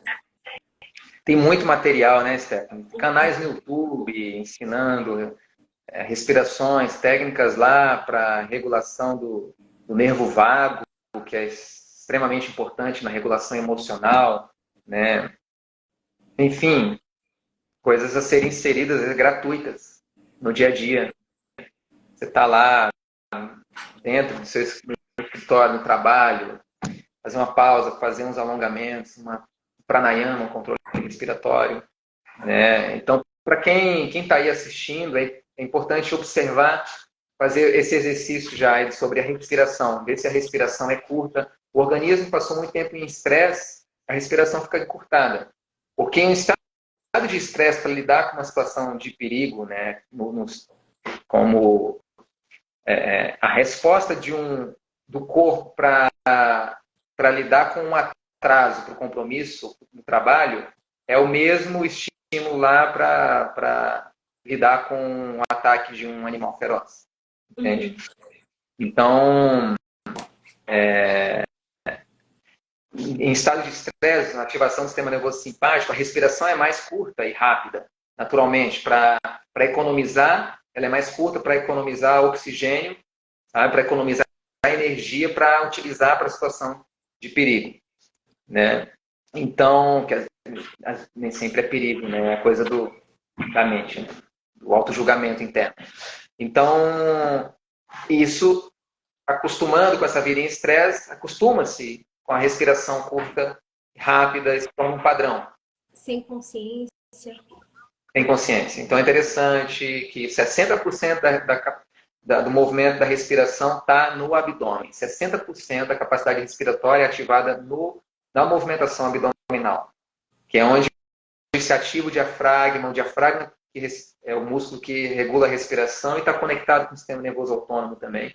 E essa respiração abdominal é a forma com que nós vamos conseguindo o relaxamento. A pessoa trabalha o dia inteiro, chega em casa, já estressada, ela quer relaxar, mas a respiração está assim.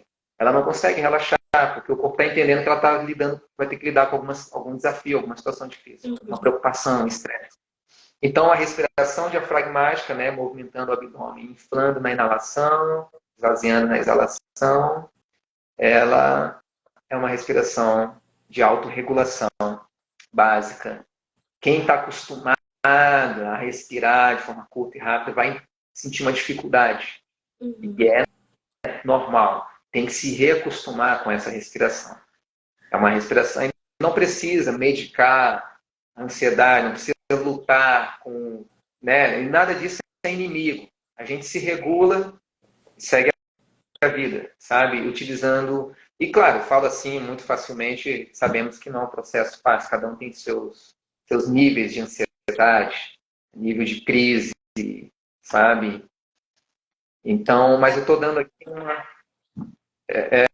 respiração, é o básico, para aprender a respirar, sabe?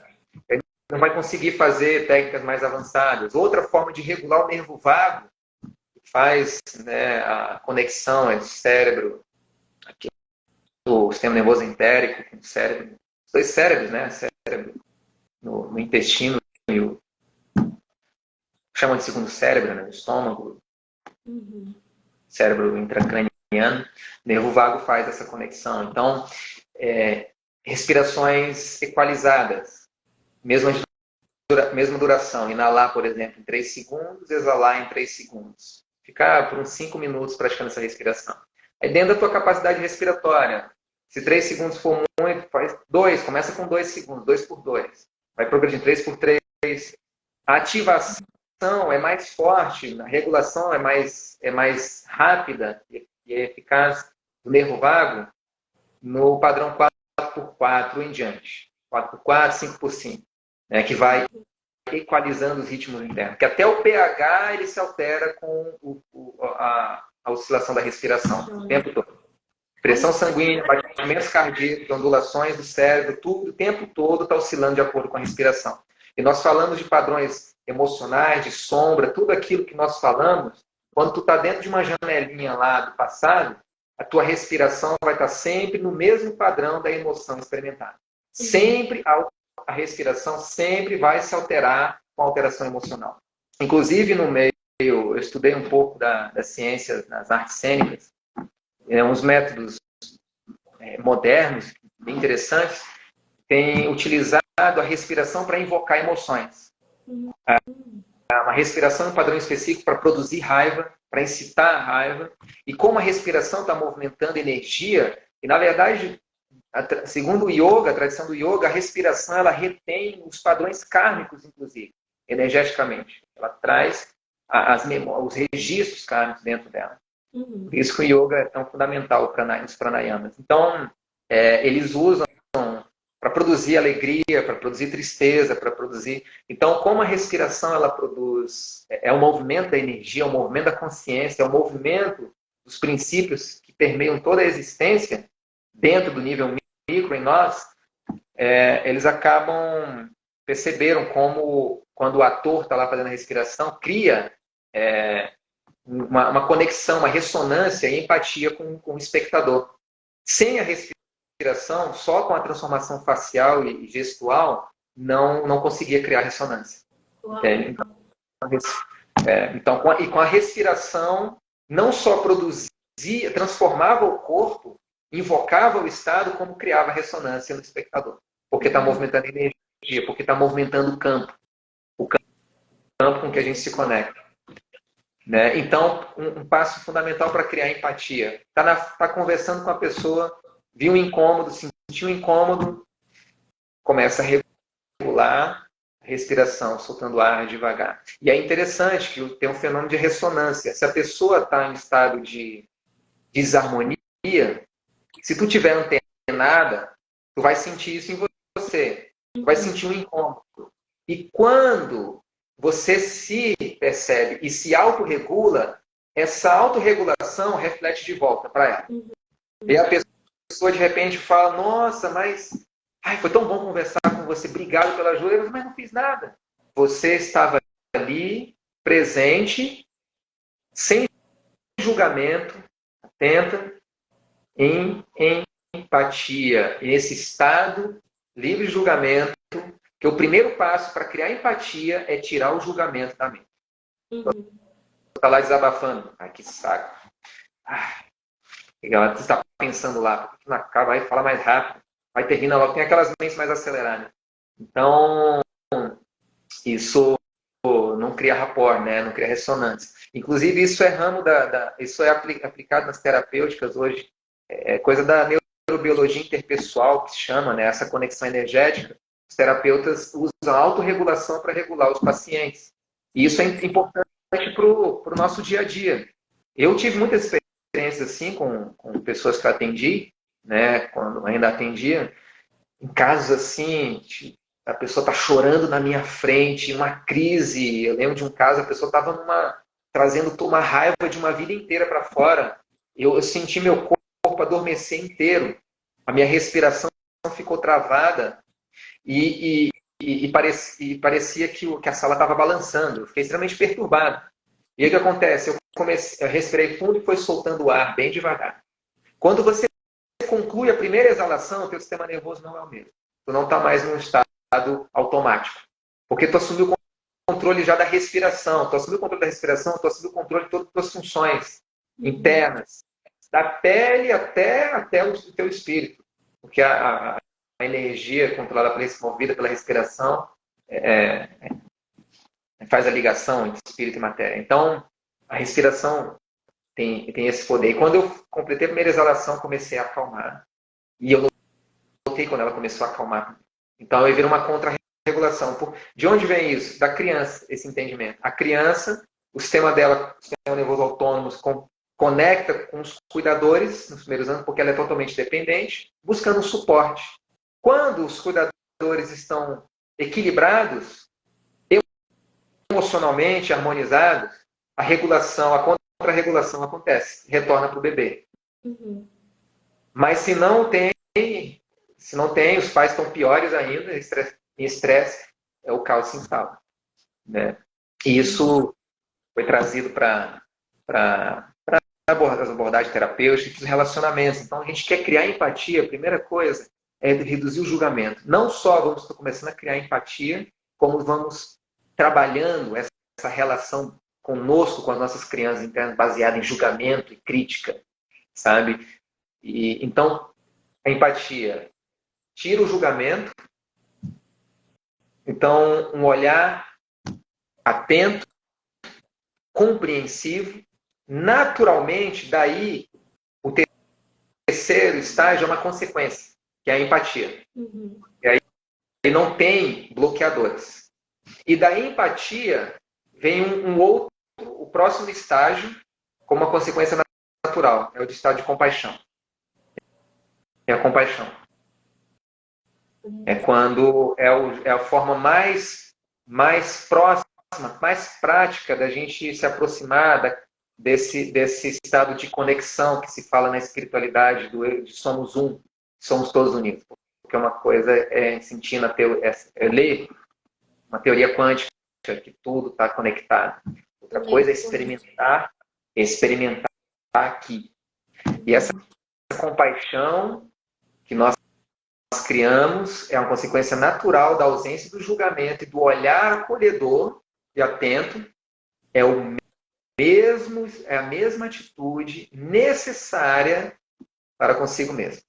Para consigo mesmo, para os traumas, para as dores, para os conflitos, porque é esse olhar atento, amoroso e acolhedor que nós, quando bebês, mais necessitamos, mais desejamos. Esse amor, esse olhar, esse acolhimento.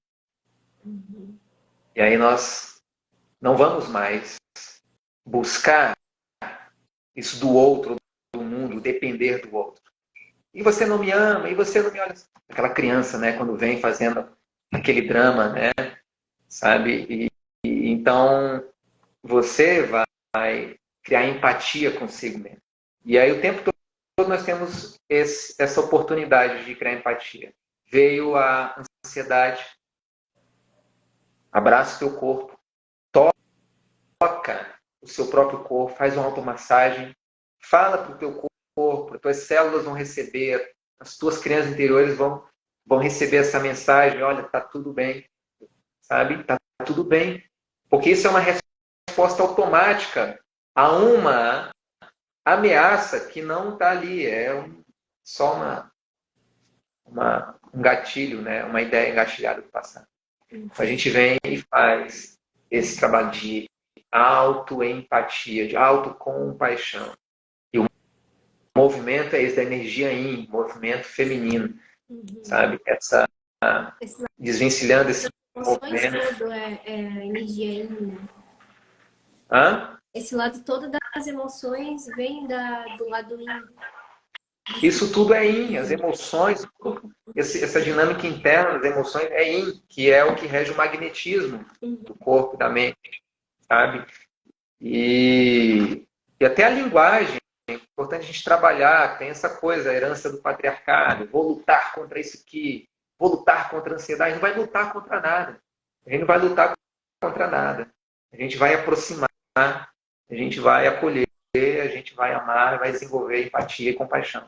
Essa relação fundamental que hoje se sabe, com tanto estudo, que é o que uma criança mais precisa. Quando vai para a creche, separa da mãe, adoece, a imunidade enfraquece. Né?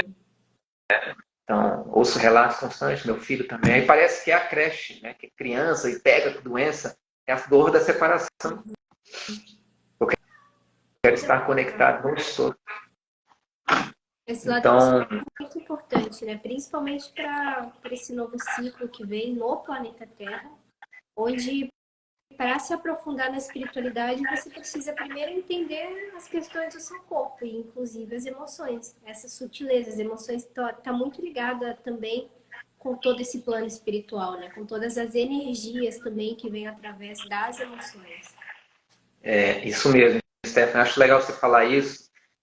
Acho essa abordagem pé no chão, sabe? De ver essa espiritualidade considerando o corpo, sabe? Criando esse ancoramento, essa conexão, sabe? Porque é o templo, entende? É o veículo para manifestar os potenciais aqui dentro desse mundo, né? Dentro da realidade.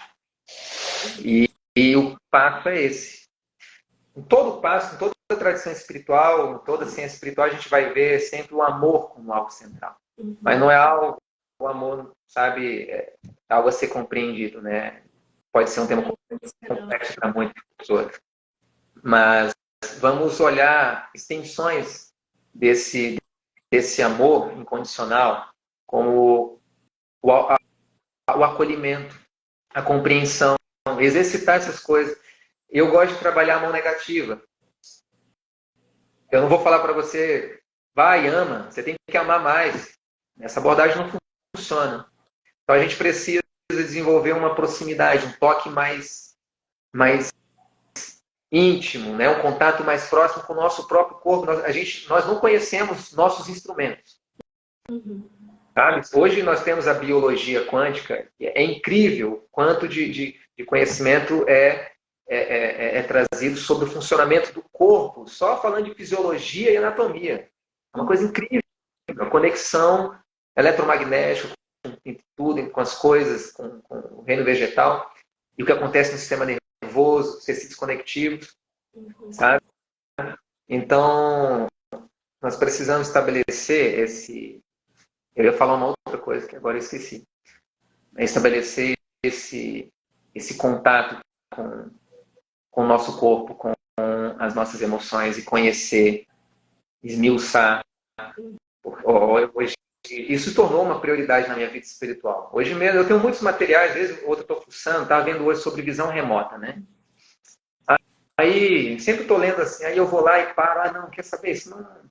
É uma informação, é curiosidade, mas isso não vai resolver ou não vai me dar um amadurecimento que eu estou procurando, sabe?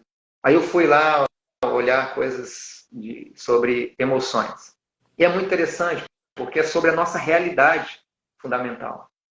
Interação com as pessoas, interação com os animais, interação com a Terra.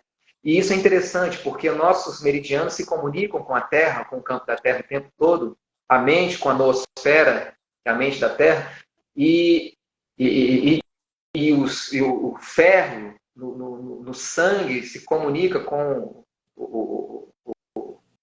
a concentração de ferro no núcleo da Terra, se comunica através dos íons negativos. Tudo interligado. Então, quando eu nego o meu corpo, quando eu nego isso aqui, né, esse instrumento, eu estou obstruindo o meu relacionamento com o corpo naturalmente. E quando eu obstruo e crio resistência nesse relacionamento com o corpo, eu obstruo meu relacionamento com a Terra também, que é um corpo, que é um organismo.